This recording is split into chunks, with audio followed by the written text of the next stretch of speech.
Hola, ¿qué tal amigos de Analiza con Estrellita Fuentes?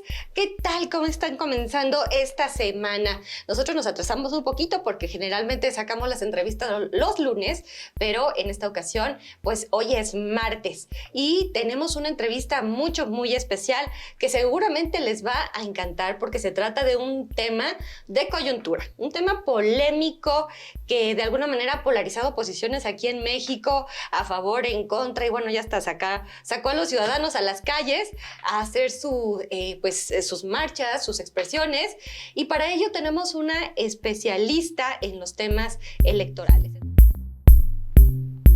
Se trata de nada más y nada menos que de la maestra María de Jesús García Ramírez, quien fungiera en algún tiempo como presidenta del Tribunal Electoral del Estado de Michoacán. Maestra, ¿cómo está? Muy bien. Muchas gracias por aceptar esta entrevista. Al contrario, muchas gracias. Encantada de estar aquí. Gracias. Bueno, pues nada más para que vean el calibre de la maestra que tenemos el día de hoy. Ella es maestra en razonamiento probatorio por las universidades de Girona, España, y de Génova, también en Italia. Tiene maestría en Derecho y especialidad en Derecho Procesal por la División de Estudios de Posgrado de la Facultad de Derecho y Ciencias Sociales de la Universidad Michoacana. Es licenciada en Derecho también por esta institución. Hizo su pasantía en el sistema acusatorio y la oralidad en la ciudad de San José, Costa Rica. Tiene diversos diplomados y dentro de su experiencia profesional, que es la que vamos a rescatar en esta entrevista, tiene experiencia jurisdiccional de más de 25 años, durante los cuales de manera ininterrumpida desempeñó distintos cargos en tribunales en diversas materias. 8 en el Poder Judicial del Estado de Michoacán y 16 años en el Tribunal Electoral del Estado, donde ocupó los cargos de secretaria de Estudio y Cuenta, magistrada y presidenta de dicho órgano, habiendo sido coordinadora de la región tercera. También es profesora en la Facultad de Derecho de la Universidad Michoacana, tiene más de 20 publicaciones y es una experta en el tema electoral. Todo un currículum, maestra. Está usted muy joven, oiga, para la experiencia que tiene. Ya la quisiera tener yo. Muchas gracias, Estrellita. Es la apariencia nada más. No, bueno, pues te conservas bien, maestra. Gracias, muchas gracias. Oye, maestra, pues bueno, justamente en la materia electoral, pues ha evolucionado muchísimo. ¿Qué será? Estamos hablando desde el año 90 aproximadamente, como para acá en la historia más reciente, y ha ido como muy en comparsa con el INE, ¿no? Con la figura del INE que tenemos ahora. Narranos un poquito cómo ha sido este devenir, esta mancuerna entre la creación de una institución que se hace cargo de los procesos electorales en México y la generación, pues, de la arquitectura jurídica para poder ampararla. Claro que sí, Estrellita, muchas gracias. Encantada de estar aquí y de compartir contigo, con tu auditorio, un poco de esta historia, como bien lo dices, de la materia electoral. El derecho electoral para los expertos es una materia nueva. Para los que no lo conocen, pues debo decir que efectivamente los que somos abogados empezamos a incursionar en el tema, o podríamos hablar de justicia electoral a partir, sobre todo, como lo mencionabas, de ciertas fechas. Yo pondría de manera más específica, sí, en 1990, que surge el Instituto Federal Electoral, el TRIFE, Tribunal Federal Electoral, pero como acertadamente lo mencionabas, me parece que ambas esferas de lo electoral, que es lo administrativo, a cargo de los órganos encargados de organizar y desarrollar los procesos electorales, también viene otra parte muy importante, que es la jurisdicción electoral. El hecho de que esos actos que realiza la autoridad administrativa puedan ser revisados por un tribunal, como ocurre en todas las materias, alguien que revise, que verifique que esos actos se apeguen a la legalidad, pero también a lo que dice la Constitución, y recientemente, bueno, pues tendríamos que agregar la convencionalidad, a que todos esos actos que emiten las autoridades estén apegados a lo que dicen los tratados internacionales, sobre todo en el tema de derechos humanos. Ahora, usualmente aquí en México, en lo que ha sido de la historia reciente, pues antes de la existencia del IFE, dependía de la Secretaría de Gobernación, que es decir, del Ejecutivo Federal, la organización de las elecciones, que era pues, allá por los años 80 y para atrás. Lo cual, pues desafortunadamente, pues permitía, hay que decirlo tal cual, permitía la manipulación, ¿no? Y pues se generaba desconfianza por parte de los actores políticos participantes, porque pues la misma autoridad ejecutiva, el ejecutivo era juez y parte, ¿no? En estos procesos electorales. Narranos un poquito acerca de esta historia. Yo creo que volviendo a lo que comentábamos de cómo esa evolución ha ido en conjunto, tanto del ámbito administrativo como el jurisdiccional, podríamos decir que en el caso ya concretamente de cómo se llevaban a cabo los procesos electorales va igual. Teníamos una organización a cargo del Ejecutivo a través de la Secretaría de Gobernación, que evidentemente no podríamos hacer una comparación y decir se parece un poco a lo que hoy tenemos. Hoy tenemos una organización de un órgano del Estado, el Instituto Nacional Electoral, en el cual participan con voz, si no con voto, pero sí con voz, los partidos políticos, los consejeros electorales. Así es, los consejeros, pero no hay una intervención del Ejecutivo. Entonces, son decisiones autónomas. Totalmente. O sea, el presidente no le puede decir, a ver, INE, esta elección descalifícala o da el fallo a favor de tal candidato o de tal cual. Por supuesto que no. Además, aun cuando esto ocurriera, que no es el caso. Que antes se ocurría. Hay que decir que todos los partidos están representados ahí.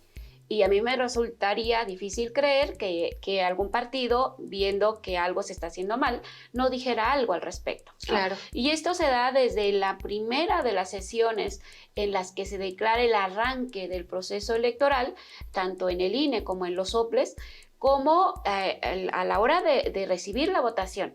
En las propias casillas también hay representantes de los partidos políticos, hay observadores electorales que están vigilando cómo es que en la práctica se llevan a cabo estos procesos.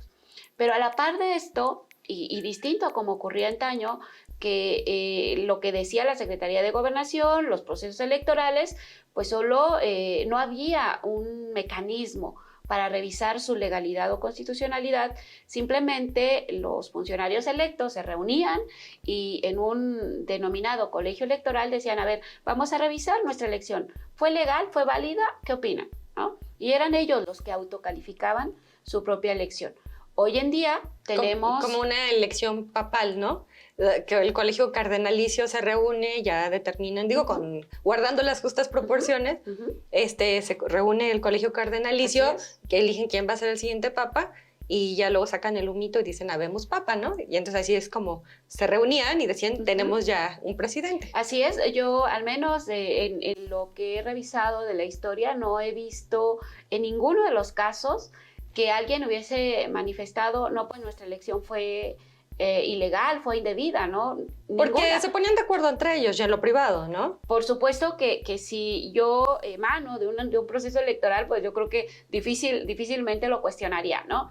Pero a la par de eso, por eso mencionaba, a la par de esa evolución de que tuviésemos unas organizaciones o una organización de las elecciones por un órgano del Estado, autónomo, con representación de los partidos, ciudadano, que eso, bueno, es otro tema. Tenemos la otra parte, que es la jurisdicción. A través de los tribunales locales, el Tribunal Electoral del Poder Judicial de la Federación, y concretamente a partir de 1996, no quiero decir que antes no existiera, pero eran, digamos, que un poco... menos las facultades que tenían los tribunales, pero a partir de 1996 se instituyó todo un sistema de mecanismos, recursos, juicios, a través de los cuales los ciudadanos, los partidos políticos, y los propios candidatos pueden cuestionar esos actos que realiza el propio INE, los soples, los propios tribunales locales, pero no solo eso. Actualmente se ha evolucionado hasta llegar a que esos tribunales puedan revisar lo que los partidos políticos hacen en su vida intrapartidaria que trastoquen algún derecho de sus afiliados. Ya. O sea, por ejemplo, que alguien como por sus pistolas, un líder de un partido político dijera, vamos a expulsar a fulano, ¿no? Brincándose los estatutos, este personaje puede recurrir ante las instancias y pelear su derecho. Por supuesto. Creo que fue el caso de Ulises Ruiz por el PRI, no me acuerdo, pero bueno. Y platicando un poquito de la arquitectura, maestra, ilústrenos un poquito cómo es que funciona, ¿no? Porque hay varias figuras que usted ya ha estado mencionando, pero a lo mejor no a todo el mundo le queda claro. Sí. Existe el Instituto Nacional Electoral, que es el federal, que tiene la competencia nacional. Y existe un Tribunal Electoral Federal también. Así es. El primero es el INE y después revalida o califica o evalúa o audita el tribunal, ¿no? ¿Es así? Yo creo que tienen atribuciones muy, muy distintas. Ya. Para empezar, una muy buena pregunta que me haces es ¿cómo se integra esa arquitectura electoral? Porque de pronto escuchamos electoral y pensamos en el INE, antes en el IFE, ¿no? Pero también existen tribunales, también existen institutos locales. Entonces, yo diría... Los OPLES son los organismos locales. Los OPLES son los organismos locales, que en el caso de Michoacán sería el Instituto Electoral de Michoacán. Y en cada entidad federativa hay un instituto local y hay un tribunal local, ¿no? Hasta antes de 2014, ¿cómo estaban distribuidas sus atribuciones? El IFE, Instituto Federal Electoral, se encargaba de organizar las elecciones federales para diputado federal, senador, presidente de la República. Y por supuesto que los actos que emitiera el IFE pues eran impugnables a través de alguna de las vías que acabo de mencionar ante el Tribunal Electoral del Poder Judicial de la Federación, que el Tribunal Electoral, debo decirlo, se integra pues por 5 salas regionales, una sala especializada y una sala superior. Digamos que la sala superior hace las veces de Suprema Corte, ¿no? Más o menos al nivel, es el máximo... Dentro del circuito del sistema electoral. Y para ciertos casos, porque la Corte sigue siendo autoridad única para efectos de acciones de inconstitucionalidad en materia electoral. Es decir, para expulsar una ley electoral que se considere contraria a la Constitución, necesariamente, con efectos generales, tiene que pasar por la Suprema Corte. Ir a la Corte, así es. Pero los demás, el Tribunal Electoral puede inaplicarla al caso concreto. Si yo, por ejemplo, voy y me quejo de que alguna disposición del Código de Michoacán es contraria a la Constitución Federal o a un tratado internacional, lo puedo impugnar. Lo puedo impugnar y la sala puede inaplicarlo a mi caso concreto, pero solo me beneficiaría a mí, a nadie No más. es norma general. No es con efectos generales, así es, o erga omnes, como se dice en el ámbito jurídico. Pero bueno, a la par de esto, pues también teníamos procesos y tenemos procesos electorales locales para elegir a nuestros presidentes municipales, a nuestros diputados, a nuestro gobernador, etc. Entonces, esos procesos son procesos locales y le correspondían hasta antes de 2014 organizarlos a los institutos locales, al Instituto Electoral de Michoacán, el caso nuestro, ¿no? Y lo que decidiera el Instituto Electoral de Michoacán era revisado por el Tribunal Electoral de Michoacán. Y en una última instancia se puede acudir al Tribunal Electoral del Poder Judicial de la Federación. Sin embargo, a partir de 2014 tenemos un gran cambio, que es, para muchos, se ha dicho, se nacionalizó de algún modo el tema electoral, particularmente en cuanto a la organización de las elecciones, porque el IFE se transforma en Instituto Nacional Electoral, pero ese cambio no implica solo la denominación, sino que las atribuciones se amplían, las atribuciones del INE, me parece a mí que de manera muy importante. A partir de 2014 el INE tiene atribuciones de asunción total, por ejemplo. Quiere decir que puede atraer un caso local. Puede atraer la organización de la elección total de un estado, por ejemplo Michoacán, es un caso hipotético, podría decir, bueno, atendiendo a tales circunstancias, atraigo la elección del estado de Michoacán. Y la organizo yo. Y yo la organizo totalmente, ¿no? O puedo atraer solo... Cuando sea un tema, por ejemplo, de asuntos de seguridad local, de que no hubiera un gobernador o un problemas con el ejecutivo o alguna circunstancia de extrema urgencia, el INE puede intervenir y organizar. Muchas más. Incluso tuvimos algún estado donde el INE dijo, pues los consejeros no cumplen con el perfil y entonces atraemos la elección y nosotros llevamos a cabo todo el proceso electoral local. Entonces, pueden ser muchas las causas, se requiere un voto de 8 consejeros para atraer, pero también puede atraer solo una parte de la elección. Igual puede Oye, delegar. está bastante complejo, Bastante complejo. Por eso yo decía Ajá. que a partir de 2014 sí se nacionaliza, porque además puede atraer totalmente, puede atraer, asumir parcialmente las funciones de los soples, pero para organizar procesos electorales. Pero también puede delegar, puede decir, yo esto no lo voy a realizar, lo realizas tú, y puede ejercer una facultad de atracción para interpretar ciertas cuestiones cuando se necesita o se considera necesario emitir un criterio relevante respecto a cómo se entiende, por ejemplo, alguna disposición. Pero eso no es todo, sino que en 2014 se le delegan o se le atribuyen al INE casi la mayor parte de las funciones en procesos electorales federales y locales. Por eso es que se habla de una nacionalización, porque a los institutos electorales de los estados se les delegan funciones muy primarias, muy específicas, y me parece que la mayor parte las asume el INE.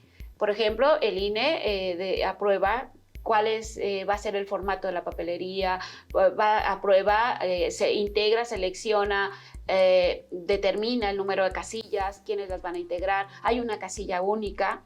Entonces, los tiempos de radio y televisión. Tiempos de radio y televisión, el INE es autoridad única en ese sentido, es el único que administra el tiempo en radio y televisión. Pero ¿cómo va a administrar los tiempos de todo el país? Imagínate. Así lo hace. Pues, y lo pauta y lo monitorea. Todo, y lo hace, complejísimo. todo lo hace el INE. Ajá. Además, fiscaliza, tiene la atribución de fiscalización. Entonces, realmente... Y aparte expide la credencial única del elector que tenemos en el país. Una gran cantidad de atribuciones, y por eso es que se dice que se nacionalizó de algún modo la función electoral, porque antes pues estaba muy delimitado lo que al IFE le tocaba, lo que le tocaban a los soples, y por lo mismo también estaba muy delimitada la función de los tribunales. Actualmente, bueno, los tribunales locales siguen teniendo la competencia para resolver las cuestiones o revisar los actos de los soples, de los intrapartidarios que tengan que ver con elecciones locales, pero como ocurre aquí, sí, yo tendría que decirlo, como ocurre en todas las materias, hay una última instancia, que es el Tribunal Electoral del Poder Judicial de la Federación. Entonces, es toda una estructura. Entonces, cuando hablamos ahorita que está tan en boga la reforma electoral, no es solamente hablar de la defensa del INE, es hablar de todo el sistema en su conjunto. Por supuesto, y esto tampoco es nuevo. En 2012, 2013 nos tocó, como parte del tribunal, como parte de la entonces Asociación de Tribunales y Salas Electorales, emprender una defensa intensiva de los organismos, tanto públicos como los tribunales locales, porque desde aquel momento existía la intención o la idea de que los órganos locales eran innecesarios. Y de desaparecerlos. O sea, no es nuevo. Esa idea no es nueva. Esa parte no. Logramos, por fortuna, a través de varios estudios y demás, demostrar que realmente no se iba a economizar desapareciendo a los órganos locales, y que sin embargo estos eran indispensables. Y yo en aquel momento, como parte de un tribunal, mi argumento era, bueno, ¿por qué en todas las materias tenemos la posibilidad, si yo tengo un conflicto, ¿a dónde acudo? Pues acudo primero a un tribunal local, ejemplo, Poder Judicial de Michoacán, ¿no? Si no estoy de acuerdo, una vez que agoté las instancias, todavía puedo acudir al Poder Judicial de la Federación, que es un juzgado de distrito a través de un amparo o un tribunal colegiado, y eventualmente puedo llegar a la Corte. ¿Pero por qué la materia electoral no? ¿Por qué la materia electoral tiene que prescindirse, o tendría que prescindirse, de una instancia local, cuando eso es incluso una garantía de los usuarios de la justicia? Se mantuvieron, se logró que se mantuvieran los órganos locales, en el caso de los tribunales. Me parece que lejos de debilitarlos, se fortalecieron, porque se estableció algo que también se había pedido, se había gestionado desde 2007, cuando se creó la entonces AMIC, que era la institución o el órgano que aglutinaba a todos los impartidores de justicia, el que los tribunales locales, los magistrados electorales, tuvieran, igual que en todas las materias, garantías constitucionales, porque eran de temporales. Entonces solo se instalaban para proceso, les decían gracias y nos vemos al siguiente, ¿no? Entonces me parece que con la reforma de 2014, que se reconoce en el artículo 116 las garantías de los magistrados, se fortalece a los tribunales. Esa es mi opinión muy personal.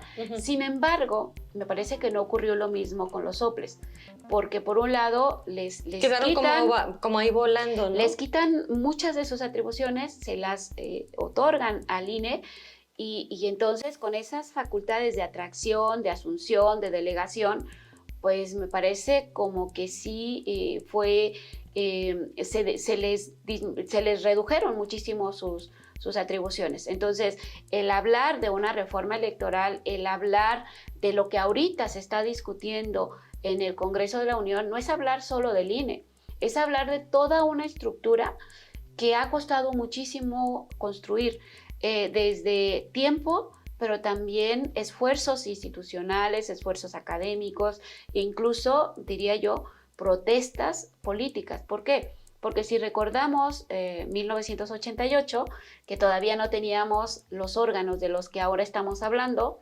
teníamos un TRICOEL, un Tribunal de lo Contencioso Electoral, con atribuciones muy acotadas, y teníamos una organización de elecciones pues muy cuestionada. Que fue cuando ganó Carlos Salinas de Gortari. Así es. ¿Y qué tuvimos? Tuvimos pues una serie de protestas, toma de carreteras, muchas protestas sociales, por esa falta de certeza que se aducía en los resultados. Y que le restaba legitimidad ante la percepción ciudadana, ¿no? Así es. Aquí en Michoacán, pues yo creo que todos recordamos del año de Eduardo Villaseñor, que jamás pudo asumir el cargo porque se cuestionaba su resultado. Y tuvo que llegar un interino. Así es. Que fue Luis Martínez Villicaña. Ajá. Y sin embargo, actualmente me parece que con este fortalecimiento de las instituciones electorales se ha logrado que haya más certeza. Yo vuelvo a insistir, a mí me cuesta mucho trabajo pensar que si el día de la jornada, desde antes, desde la preparación de la elección, todos los partidos están presentes cuando se da el arranque. Si desde ese momento los partidos tienen acceso a saber cuánto va a ser el tope de gastos de campaña, cuánto tiempo se le va a atribuir a cada partido, cuánto financiamiento tiene cada partido, a todo tienen acceso. Y así va dándose hasta los últimos actos. Están presentes en la recepción de la votación, en el escrutinio y cómputo, en todo están presentes. A mí me cuesta mucho trabajo pensar que si a eso le sumamos la observación que a veces hasta internacionalmente tenemos, se puedan prestar a que todavía existan, se sigan los cuestionando, fraudes, ¿no? Y bueno, antes de pasar a la coyuntura actual, maestra, me gustaría repasar un poquito, en el caso del INE, cómo es el proceso de selección de los consejeros electorales y cómo es que participan también los partidos políticos dentro de la dinámica, el día a día del INE. Yo diría en principio que alguien decía, no hay una persona 100% pura que no tenga su corazoncito. Puesta en alguna parte. Así es. Sin embargo, también es cierto que la función electoral se rige por ciertos principios, entre otros el principio de autonomía, de imparcialidad, de profesionalismo, de máxima publicidad. Y entonces, yo como consejero electoral, aunque ame al PRI o a Morena o lo que sea, tengo que dejar mis filias y fobias a un lado. Exacto. Y tengo que atenerme a lo que dice la norma electoral. Así es. Pero además, si alguien aspira a ser consejero o consejera, pues lo primero que tiene que acreditar es que no ha formado parte de un partido político durante cierto tiempo, porque una cosa es que el día de la elección yo vaya y vote por el candidato del partido que más me haya convencido con sus propuestas, y otra es que formalmente yo haya pertenecido a un partido político. Entonces, el requisito es que durante cierto tiempo no se haya formado parte de un partido político. Primer punto. Segundo, se hace un proceso de evaluación. Se ha acudido a la UNAM, a otras instituciones académicas para que sean las que lleven a cabo la evaluación de los aspirantes. Así es. Y es por evaluación abierta. Así es una convocatoria abierta, cualquiera puede participar. Y ahorita son transmitidas las comparecencias. Así es, se publican los resultados y finalmente, que es lo que a veces se cuestiona, ¿no? Finalmente, pues hay ciertas cuotas que yo hace unos días leía un estudio muy interesante que decían, siempre ha sido así, siempre ha sido, no que si a mí me propone el PRI, yo sea del priista, o que si a mí me propone el verde, yo sea del verde, sino que normalmente lo que hacen los grupos parlamentarios que tienen sus acuerdos. Yo avalo este perfil, que a mí me parece el mejor, y yo avalo a tal, pero lo importante es cómo yo, al asumir el cargo, desempeño mi función.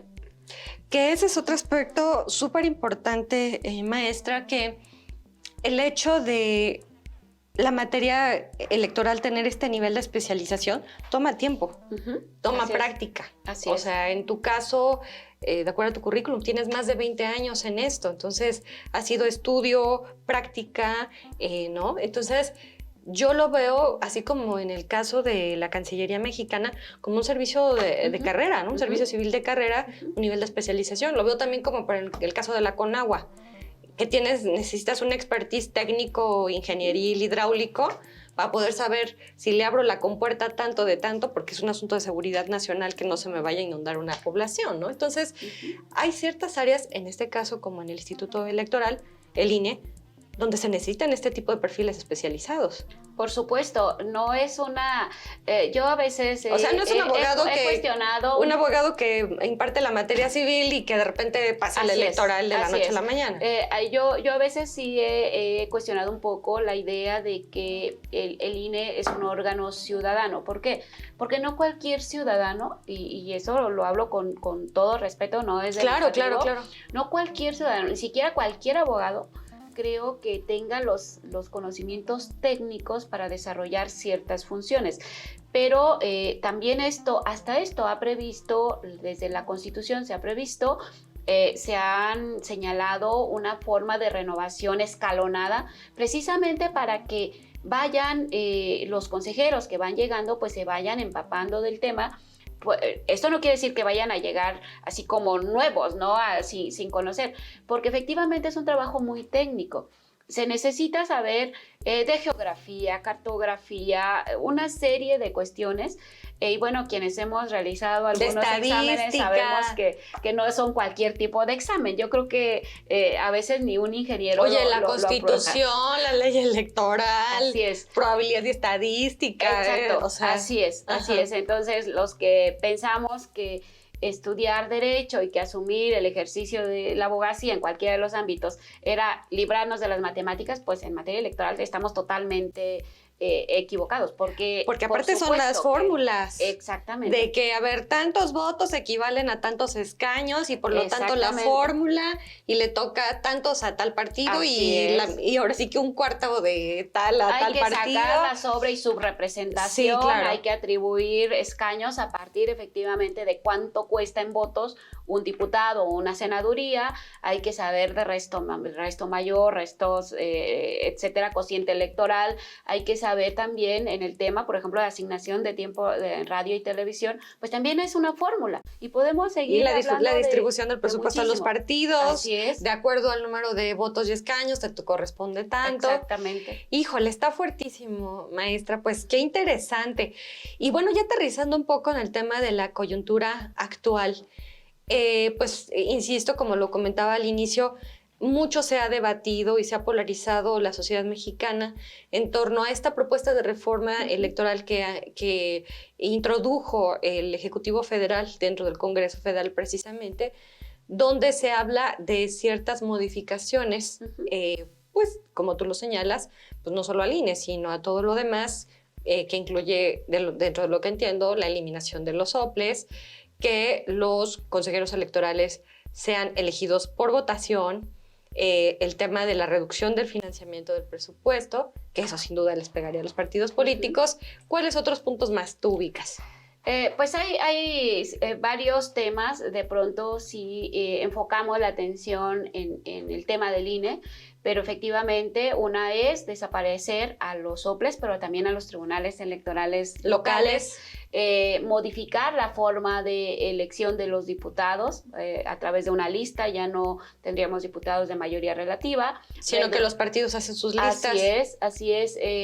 Reducir 200 diputados de mayoría relativa o de RP, si no mal recuerdo, reducir el financiamiento a los partidos políticos, modificar el INE por el NEC, que tendría una participación, asumiría la totalidad de las funciones, ahora sí, la totalidad de las funciones de organizar los procesos electorales y consultas ciudadanas, y tener también una sola autoridad jurisdiccional, que sería el Tribunal Electoral del Poder Judicial de la Federación. Siento que esencialmente son esos puntos. ¿Y cuáles son los pros y los contras que tú observas? Yo veo varios, más contras que pros, debo decirlo de manera muy personal. Para empezar, diría que de todos estos puntos que yo advierto en la reforma, el único que, como lo ha mencionado el presidente de la República, si no logro el número necesario de votos para aprobar la reforma constitucional, pues entonces voy a un plan B y va porque va. Yo diría, para empezar, que el único, desde mi punto de vista, con claridad, que el único que podría pasar sin la reforma constitucional sería la reducción al financiamiento a los partidos políticos. ¿Por qué razón? Porque el artículo 41 constitucional menciona que los partidos como entidades de interés público tienen derecho a recibir, entre otras prerrogativas, el financiamiento público en la forma y términos que lo señale la ley, o sea que nos está remitiendo a una ley secundaria. Entonces eso quiere decir que ahí se podría modificar la ley sin tener que modificar la Constitución. O sea, la Constitución te refiere, dice, en caso de, diríjase a la ley tal. Ajá. En cambio, todo lo demás yo lo veo muy complicado. Voy a referirme en primer lugar a la constitucionalidad de estos puntos. En principio, si hablamos de la forma de integración del Congreso de la Unión, está en la Constitución. Y tiene su propia ley el Congreso. Pero aún así, la Constitución nos dice, cómo se integra la Constitución. Cómo se integra y cómo se elige. Claro. ¿No? Entonces, tendríamos que modificar la Constitución para cambiarlo. Segundo, en el tema del INE. Hacer modificación del instituto como tal. Modificar su denominación, su integración, su funcionamiento. Tendría necesariamente que modificarse la Constitución, porque si nosotros revisamos el propio 41, el 116 y otras disposiciones constitucionales, nos señala cómo se integra el INE, cuántos consejeros lo integran, para qué existe, qué funciones tiene, qué funciones principales tiene, ¿no? Entonces, no podríamos definitivamente modificar. Estamos hablando nada más de hechos legales. Así es, de lo que dice la Constitución. No estamos inventando ni diciendo absolutamente nada. Esto no es político. Que no diga, así es. Esto es de viabilidad legal. Así es, constitucional incluso. Entonces esa parte yo no la veo que pueda ser viable. El tema de la desaparición de los soples y de los tribunales, igual corre la misma suerte. ¿Por qué? Acabo yo de decir hace un rato que en esta nacionalización de la función electoral se le atribuyeron muchas funciones al INE, sí, pero también si nosotros revisamos el 116 constitucional, ahí habla de tribunales electorales locales y habla de OPLES. o de organismos locales electorales. ¿Qué quiere decir esto? Lo que dice el 116 es que los tribunales, todos los tribunales locales de la República Mexicana en materia electoral serán órganos constitucionales autónomos. ¿Qué quiere decir? Que no forman parte ni del Poder Ejecutivo, ni Legislativo, ni Judicial. Y esto tiene una razón de ser muy clara. Hasta antes de esta reforma, teníamos tribunales de todos los tipos, uninstanciales, biinstanciales, colegiados, unitarios, pares, impares, de una sola jurisdicción, de varias jurisdicciones, conocían de electoral, administrativo, transparencia, o a salas del Poder Judicial que en proceso se habilitaban como electorales, etc. Entonces, dijo el constituyente, también a petición de que se presentaron varias solicitudes de parte de la entonces Asociación de Tribunales y Salas para decir, oye, necesitamos tener garantías, pero desde la Constitución, y también uniformar.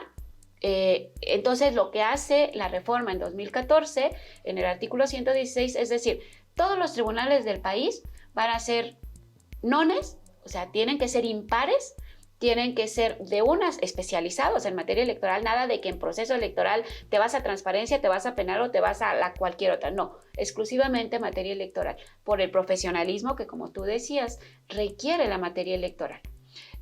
Además, tienen que funcionar en pleno, ya no de que en una sala o que en 2 salas o en pleno. Pero además tendrán una presidencia que será rotativa, es decir, lo que le deja a los tribunales es, a las legislaciones locales es que digan cuánto dura la presidencia, pero todo lo demás está en la Constitución. Por lo tanto, cualquier cosa, y aparte, la designación de los magistrados, que antes era por los congresos locales, ahora es por el Senado de la República. Y se hace a través de una convocatoria abierta. Se presentan las ternas y hacen evaluaciones para ser magistrados también. Así es. Federales. Locales. Los locales. Los locales. Entonces, los locales los aprueba el Senado. Aprueba el Senado. Antes los aprobaba los congresos de cada estado. Ahora dijeron, no, es que eso se pone en riesgo la independencia. Vamos a llevarlo al Senado. Entonces, ahora es el Senado el que designa a los magistrados con este procedimiento. O sea que en términos generales, maestra, es una reforma de gran calado la que está proponiendo el presidente. Muy compleja, que requeriría de una gran reforma constitucional en materia electoral. Así es. Pero bueno, el presidente aduce que él tiene ahorita la mayoría del Congreso como para poder hacerla. La realidad es que, dado los tiempos que estamos hablando ya casi de 1 año y medio para un proceso electoral, está bastante complicado. ¿Tú cómo lo ves? Muy complicado, porque además termino con el tema de los soples. Los soples también eran designados, los consejeros locales eran designados por el Congreso del Estado. Ahora, a partir de 2014 dijeron no, ahora los va a designar el Consejo General del INE. Entonces, pero a lo que voy es que tanto lo que tiene que ver con los tribunales como los institutos está en la Constitución. Definitivamente no se podría modificar lo que se pretende de que los magistrados, los consejeros sean tanto unos y otros sean electos popularmente. No se podría. ¿Por qué? Sin la reforma constitucional definitivamente no se puede. A eso le sumamos lo que tú mencionas.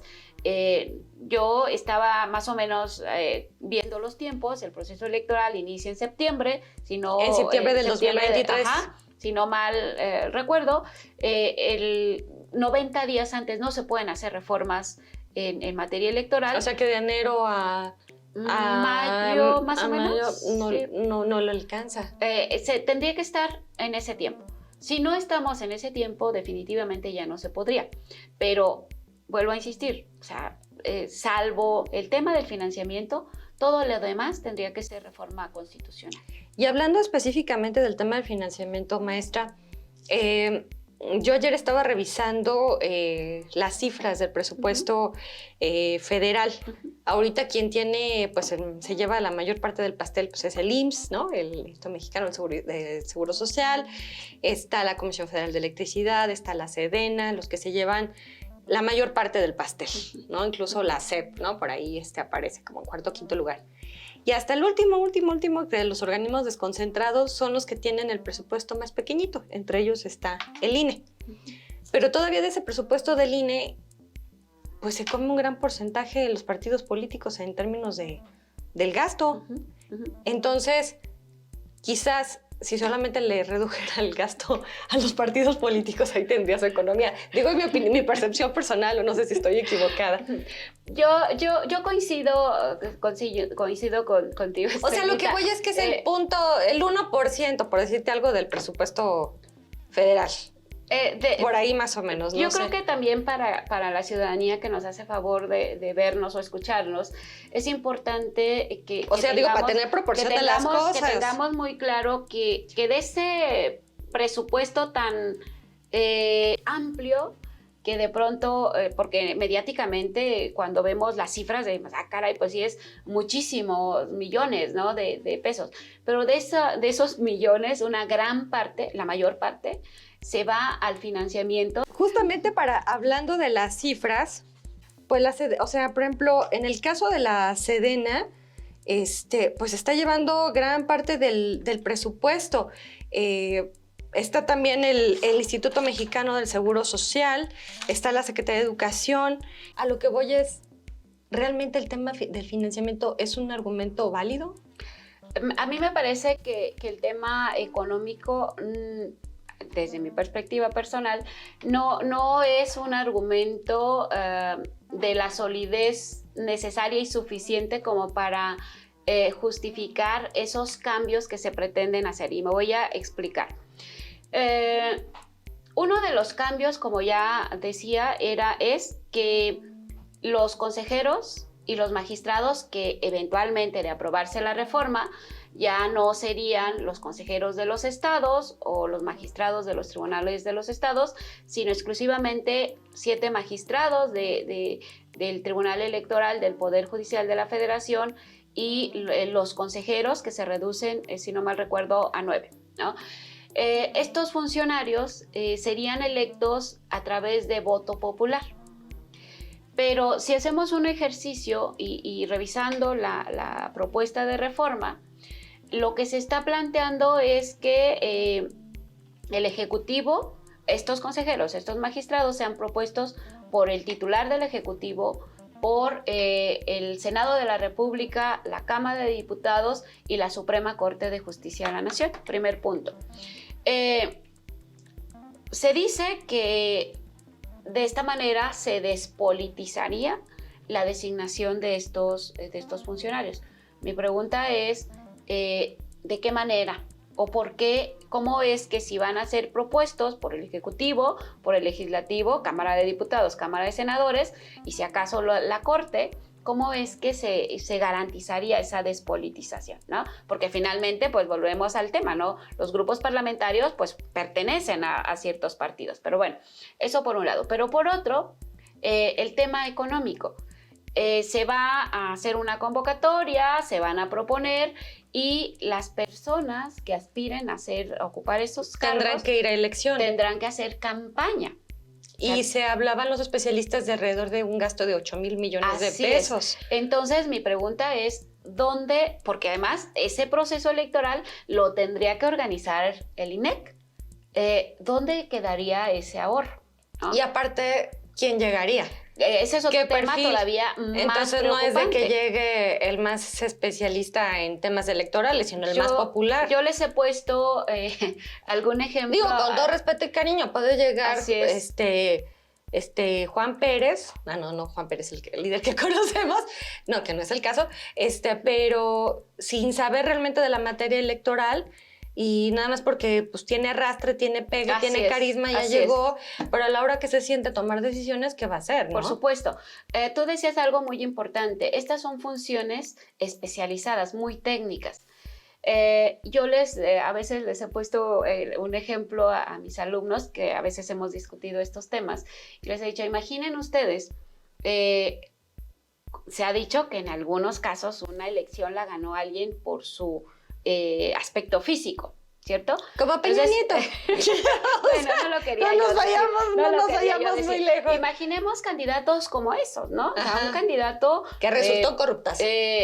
Por cierto. Un candidato a magistrado, consejero, muy bien parecido, bien parecida, que hable bonito, pero tenga presencia, que tenga presencia, que además tenga pues la forma, a lo mejor no los recursos, pues porque digamos que todo eso va a estar vigilado por el INEC, pero imaginemos que tiene la habilidad o la posibilidad de desarrollar una campaña pues que seductora, lo haga, pero que realmente su perfil no sea el idóneo para ocupar esos espacios. Porque a lo mejor tienes a alguien que no se sabe expresar oralmente muy bien, ¿no? Que no se le da mucho lo de hablar, Así es. pero que a la hora de que lo sientas y lo pones a revisar un legajo de expedientes, te sabe decir, pues, esto es A más B más C, ¿no? Así es. Yo incluso diría en el tema de los consejeros, pues a mí me preocuparía mucho por los perfiles que llegaran, pero me preocuparía doblemente en el caso de las magistraturas. ¿Por qué? Porque la función jurisdiccional es una función... Es la interpretación de la ley. Quien quiera hacer o desempeñar adecuadamente la función jurisdiccional que sea adecuada, tendría que tener una formación muy vasta, muy completa, sobre todo en esos criterios, en esos métodos de interpretación, pero también en los distintos tipos de argumentos que se utilizan. ¿Por qué? Porque los jueces jamás han sido jueces populares. Nosotros en México tuvimos un intento en la Constitución del 36 de que los ministros se eligieran popularmente, pero no funcionó. ¿Por qué? Porque los jueces no son populares. Los jueces son, dicen los expertos, los jueces hablan por sus sentencias. Entonces, ¿cómo es que se legitiman ante la ciudadanía? Pues a través de cómo motivan sus sentencias. Sus argumentaciones. Así es. Entonces, a mí me preocuparía y me preocupa muchísimo que pudiésemos transitar a esa forma de designar a quienes integraran a los institutos y a los propios tribunales, pero doblemente en los casos de los tribunales. Fíjense ustedes, nada, estaba ahorita recapitulando, son 13,000 millones de pesos aproximadamente los que tiene asignados el INE, y en el caso de la Sedena suma un poco más del presupuesto de lo que tiene el Poder Legislativo y el Poder Judicial. Ese es el presupuesto que tiene ahorita la Sedena. O sea, estamos hablando de que en gasto militarizado tenemos muchísimo más en ejecución que el mínimo porcentaje de 13,000 millones de pesos, porque estamos hablando de la Sedena quizás unos 600,000 millones de pesos, los que estoy diciendo más o menos a ojo de buen cubero, los que se están ejerciendo, por todas las facultades y nuevas cargas que le han estado implementando, que es como de, tanto en los temas de seguridad como en los temas de obra pública y de aduanas y todo esto, cuando el INE es lo que nos da la certeza de la gobernabilidad, ¿sabes? O sea, lo que le puede dar pacificación y tranquilidad a un país es saber que puede contar con una elección garantizada, ¿no? No a modo. Así es. Yo creo, igual alguna de las personas que nos ven podrían decir, pues es que no se compara la función de la Sedena, la función del IMSS, con lo que hace el INE. Y yo diría, pues en parte sí tienen razón. Sin embargo, me parece que si nosotros revisamos un poco nuestra historia, todo lo que nos ha llevado a avanzar al punto en que nos encontramos, me parece que no podríamos minimizar la trascendencia de una reforma que desde mi perspectiva muy personal podría implicar un retroceso. ¿Por qué? Porque efectivamente, como tú lo has dicho, desde nuestra propia Constitución señala que la soberanía reside en el pueblo y el pueblo tiene en cualquier momento esa decisión de cambiar su forma de gobierno incluso. Pero también hablar de democracia es hablar de órganos que garanticen, por un lado, la organización de elecciones libres, auténticas, periódicas, regidas por el principio de equidad. Que ni yo pase sobre mi otro contrincante, ni el otro pase, sino que vayamos en un plano de equidad. Y que si pasamos, pues venga un tribunal, como decía don José María Morelos, que nos ampare y nos proteja contra un acto de autoridad. Así es. Entonces, si nosotros permitiésemos o aceptáramos que está bien, que no existe el INE porque nos vamos a ahorrar. Sí, y todo lo que hemos avanzado, ¿y quién nos va a garantizar la democracia? Las vidas que ha costado tener un INE. Por supuesto. Ahorita estaba yo recordando, por ejemplo, hubo candidatos de oposición a los que pues, les provocaban accidentes. O sea, tenemos el caso, por ejemplo, de Maquío, en su momento, que se hablaba. Yo tengo mi abuelo paterno que comparto la experiencia de que murió el año pasado de 108 años de edad. Fue el primer candidato de Acción Nacional en Zacapu, Michoacán, y cuando se atrevió a ser candidato le provocaron un accidente, ¿sabes? O sea, y se sabía que te provocaban los accidentes. El PRD, la izquierda, también tuvo bajas. Está el caso de Obando, por ejemplo. Entonces, no solamente es lo que tenemos ahorita, sino todo lo que ha costado. Así es. Y ha sido también una pelea que ha dado la ciudadanía.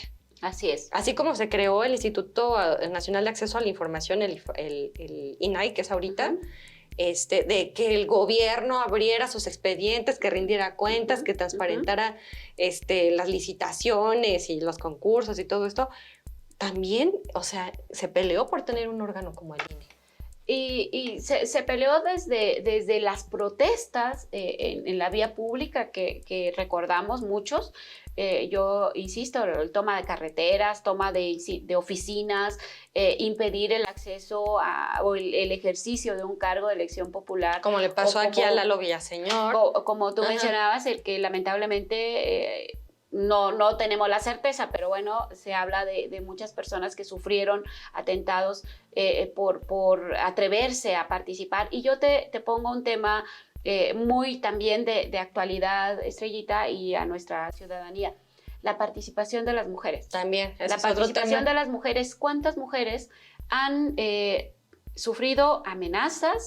Las han matado. Sufrido la privación de la vida por atreverse a participar. Pero también eso es muy importante. La democracia no se agota con una votación. La democracia es una forma de vida. Y me parece que de pronto olvidamos, como tú decías, que todo lo que tenemos ha sido producto de distintas luchas. Luchas de colectivos, luchas de la propia izquierda. De los partidos políticos. De los partidos políticos, de la academia. Decisiones judiciales que han marcado la pauta para la evolución del derecho electoral y particularmente para el reconocimiento de los derechos político-electorales que hasta hace unos años estaban ahí desprotegidos, porque en nuestro país solo teníamos el juicio de amparo que procedía contra violaciones a garantías individuales. Y los constitucionalistas decían, no, pues es que los derechos político-electorales primero no son garantías, porque están después del artículo 29, que hablaba de la parte dogmática de la Constitución. Pero además no solo eso, sino que son cuestas así como de otra cosa, ¿no? Son accesorias. Eso es político, eso váyanse a otro lado. Y entonces, desde una muy antigua controversia de unos hacendados, de un caso que se conoció como el Amparo Morelos, pues estableció una causa de improcedencia del amparo específicamente en materia electoral. Entonces, ¿qué hacía el ciudadano o la ciudadana que alguien le vulneraba sus derechos? Pues, se quedaba callada y ya no participaba. Exactamente. Ajá. A partir de 2014, las mujeres, y después de muchas luchas, no solo, insisto, de la academia, no solo de las mujeres, los grupos minoritarios, etcétera, han podido lograr ejercer sus derechos. Pero de pronto aparecen otras fenómenos que nos dicen, caray, pues es que es un nuevo fenómeno. No es cierto, no es un nuevo fenómeno como la violencia, por ejemplo, para las mujeres. Hay una violencia que ha estado ahí, pero que era menos visible porque las mujeres no participaban, y ahora que participan, porque lo obligó la Constitución a partir de 2014. Se reconoce la violencia política de género. En 2014 se incorpora a la Constitución o se eleva a rango constitucional un principio que es la paridad, y entonces todos los partidos se han visto obligados sí o sí a postular 50 y 50. Aunque luego le anden sacando la vuelta. Así es. Como el caso de las Juanitas. Como el caso de las mujeres, como otros peores, ¿no? En Oaxaca, aquellas mujeres que las disfrazaron, los hombres que se los disfrazaron para decir, pues mira, aquí está mi paridad, ¿no? Pero bueno, no solo eso, mujeres que han sufrido desde amenazas, desde limitación en su financiamiento. Aquí, la elección pasada, candidatas a la alcaldía que las matan. Asesinadas. Entonces, queremos dejar todo esto sin nada que los proteja, sin nadie que garantice esos derechos, porque es lo que hacen las instituciones electorales. Garantizar, el INE, por un lado, que cuando los partidos registran sus candidaturas, pues realmente cumplan con ese principio de paridad. Pero si no lo cumplen, entonces ahí están los tribunales. Y si desaparecen, ¿quién se los va a garantizar? Exactamente, como dijera por ahí, entonces sí, ¿quién podría ayudarnos, ¿no? ¿Quién podría defendernos? Porque ahí está, insisto, y no ha sido algo gratuito, ha sido algo que ha costado, en el caso de los derechos de las mujeres, pues desde aquellas primeras manifestaciones en la revolución industrial por un salario, ¿no? Hasta la década de los años 20 en México, que empieza también el tema de los derechos, la demanda por los derechos político-electorales. Entonces a mí me parece que hablar de la desaparición de los órganos y de todos estos cambios no debiera ser solo un tema de pesos y centavos, debiera ser algo que se valore o debiéramos valorar. Y que se abra el debate público en todo caso. Pues ha habido un parlamento abierto, ¿no? Yo lo que me quedé pensando, qué bueno que esto fue la punta ahora sí que como dicen en los toros, cuando pican a un toro, que levantó, hizo reaccionar a la ciudadanía, por lo menos para poder demarcar los que están a favor, en contra, lo que sea, pero por lo menos el ciudadano ya está un poquito más consciente de a ver qué está pasando, yo estoy en contra o yo estoy a favor y yo marcho a favor y yo marcho en contra, lo que sea. Esto de alguna manera nos hizo sacudir, pero en todo caso, como tú bien lo señalas, no es tanto un tema de financiamiento. Si a Lorenzo Córdoba le quieren recortar el sueldo, se lo recorte, pero es un tema administrativo. Que si a los partidos políticos es mucha lana, pues que a Morena le corten, que done su 50%, como se había comprometido, ¿no? Por decir algo. Pero no trastocar toda una arquitectura que ha costado mucho trabajo legislar, aprender, ensayo y error, construir, garantizar, y que a la gente le da certidumbre. Por supuesto. Yo diría, siguiendo tu planteamiento, que perfectamente se pueden reducir costos, siempre hay áreas de oportunidad. De economías. Donde podemos reducir costos, pero definitivamente esos cambios que se pretenden, desde mi punto de vista, son muy, muy complicados y para mí representarían un retroceso. Yo tuve la fortuna de llegar a la materia electoral en 1998, cuando esto empezaba. Y pude ver cómo ha ido, o todo lo que ha costado.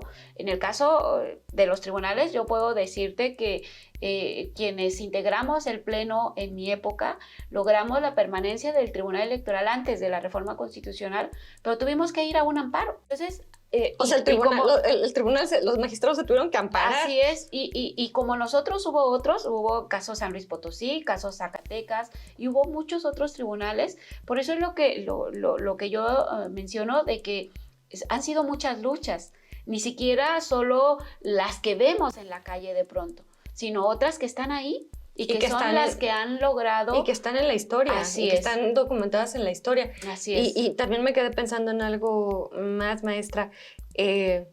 Cada elección nos ha heredado una lección. Así es. Cada proceso electoral, ya sea federal, local, nos ha heredado una elección, una lección en términos de política electoral, que entonces dices, bueno, ahora vamos a incorporar a las mujeres. Ahora hay que incorporar a las minorías. No, pues ahora hay que poner candados a esto para que ya no nos vuelva a ocurrir lo otro. ¿Cómo garantizamos la seguridad, la integridad de los candidatos? O sea, también se ha ido, o sea, son muchos años de construcción sobre la marcha. Por supuesto. Yo creo que el derecho electoral es de las ramas del derecho más dinámicas.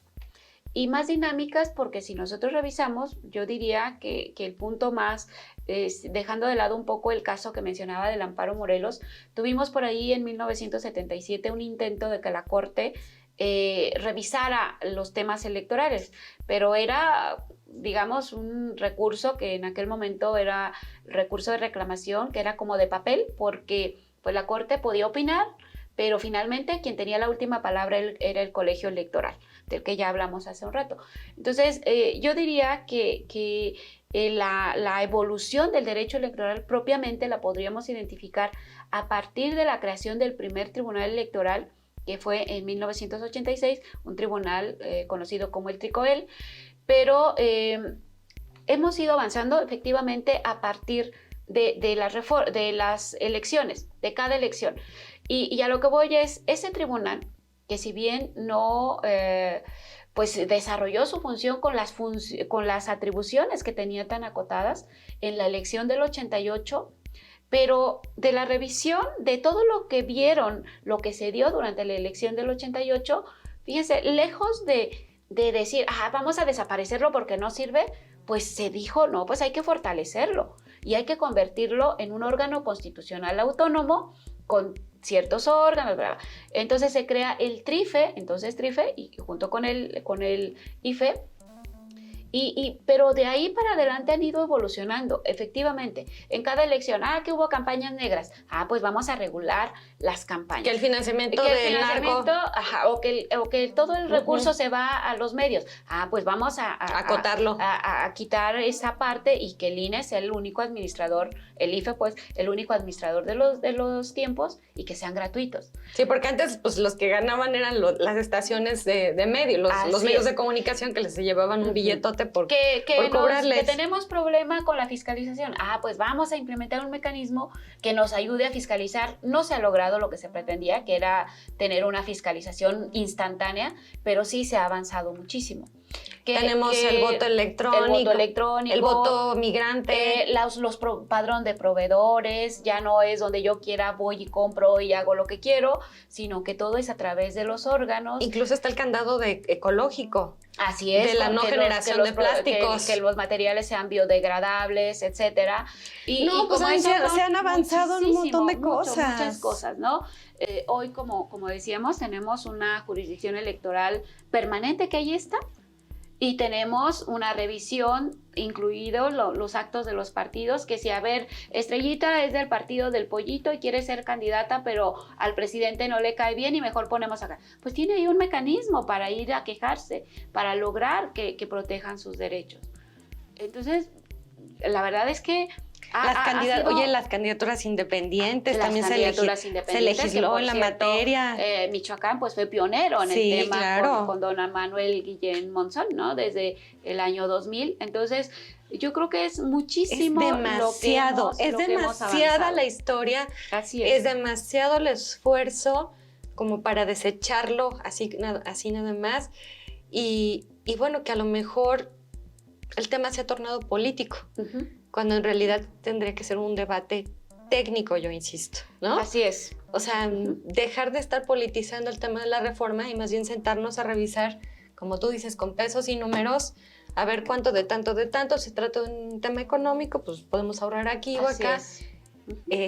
Y fortalecerlo de cara a un proceso fuerte que se nos viene en el 2024. Así es. Ahorita que hablabas, recuerdo un primer caso de una nulidad de una elección de gubernatura, donde ya con este entramado institucional que estamos hablando, un candidato de un estado del sur que tenía el control de los medios, tenía el control de los órganos locales. O sea, el cacique. Tenía todo el control. Era el cacique del estado. Y a partir de ahí, el Tribunal Electoral del Poder Judicial de la Federación dijo, no hubo una elección auténtica, democrática, periódica, porque hubo estas injerencias y entonces se anuló la elección.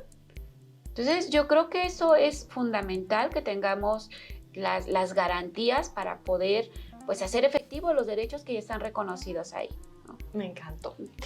Maestra, pues muchísimas gracias por ilustrarnos en un tema tan que conforme lo vas desmadejando, te vas encontrando más y más elementos y ves como todo un universo con cientos de planetas y de satélites y de estrellas que tienen que accionar en su conjunto Y no es nada más, ahora sí que no son enchiladas, hacer Así una es. reforma en Así este es. momento. Así Y es. pues maestra María de Jesús García Ramírez, un gustazo que nos compartas de tu conocimiento, de tu experiencia, Muchas de tu gracias. práctica, que nos des tu punto de vista. Y pues la idea para a nuestra audiencia es pues que se informen, ¿no? Así es. Que conozcan, que tengan los elementos, que no se dejen llevar, ni siquiera por lo que dicen los medios, sino que se informen, finalmente que revisen lo que dice la Constitución, que revisen pues el entramado de la ley electoral aquí en México, que revisen la historia. La historia, sobre todo. ¿No? Así es. Y que vayan a los académicos aquí, como la maestra Gracias. María de Jesús, que la encuentren en la Universidad Michoacana, para que nos siga compartiendo y explicando detalle a detalle de todo lo que está ocurriendo. Maestra, muchas gracias por tu tiempo. Al contrario, un placer compartir contigo este espacio y estas breves reflexiones respecto de esto que mencionas. Efectivamente es todo un universo, así que no es solo el INE, es muchísimo más. Y lo que está en juego es muchísimo más también. Así es. Es nuestra democracia. Es la democracia y la gobernabilidad del país. Bueno, Por pues supuesto. Gracias, maestra. No, gracias también aquí a nuestro amigo Alfonso Villagómez, que nos estuvo acompañando. Gracias a mi productor Jonathan Pérez, de verdad, a quien le agradezco su profesionalismo y su talento. Y a esta gran casa, esta galería que es Poéticas Incluyentes, aquí en la calle de Quintana Roo, muy cerquita de la Soterraña, para que vengan a conocerla y también para que consuman los productos de mi amigo Nacho Tena, los productos orgánicos Nachote, que nos habilita este espacio, nos permite utilizarlo, la casa natal del poeta Sansón Flores. Yo soy Estrellita Fuentes, servidora y amiga. Nos vemos la próxima semana. Muchas gracias por su tiempo. Esperemos que les haya interesado, que les haya gustado. Nos vemos muy pronto.